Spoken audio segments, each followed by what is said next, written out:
Hello mga succulents! Meron po ako ditong hipon.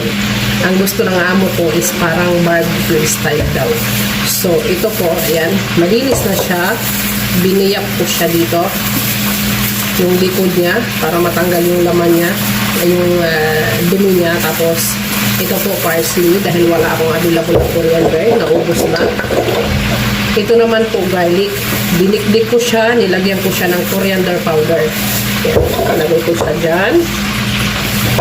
Tapos, meron po ako dito tomato paste para medyo mapula yung aking pinaka-barbecue ko, no? Tapos, maglalagay lang po ako ng konting paprika. Yan. Paprika. Tapos, maglalagay din ako nitong tandoori. Pang manok siya pero pwede na rin kasi wala akong available ngayon na ibang seasoning. Maglalagay din po ako dito ng garlic powder. Ayan. Maglalagay po ako ng paminta.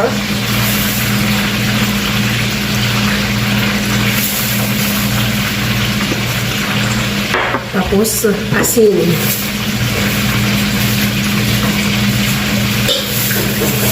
Dito po, parang kinaibigan na lang ng kamay ko ang pagtitimpla. Natatansya ko na po yan. Yan. Ito po ang ilalagay ko dito. Meron ako dito spices ng konti. Yan. Para sa aking isda. And then, maglalagay po ako ng olive oil. Yung taran.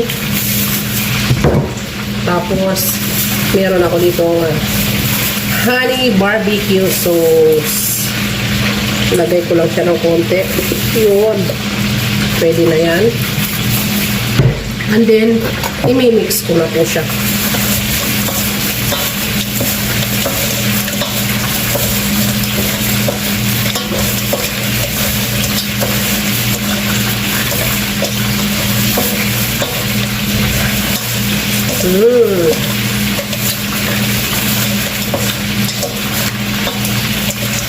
Ito na po siya.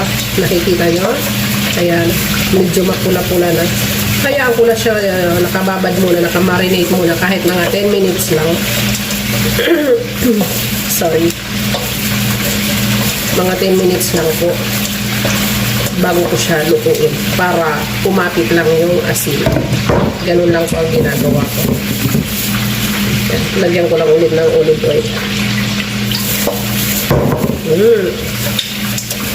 Pwede ka naman maglagay ng iba-iba. Asa na yung rosemary ko.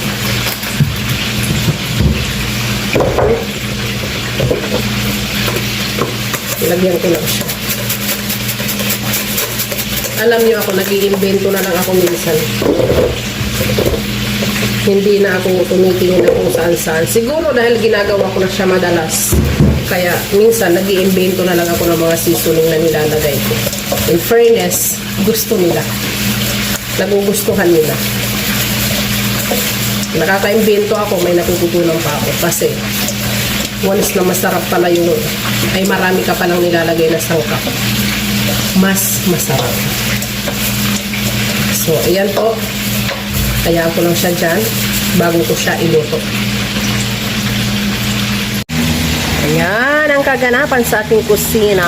Ayan ang aking oven. Ganadong-ganado. Mainit. Diyan ko na niluto ang aking hipon. O, diba? Kasi dito, loaded.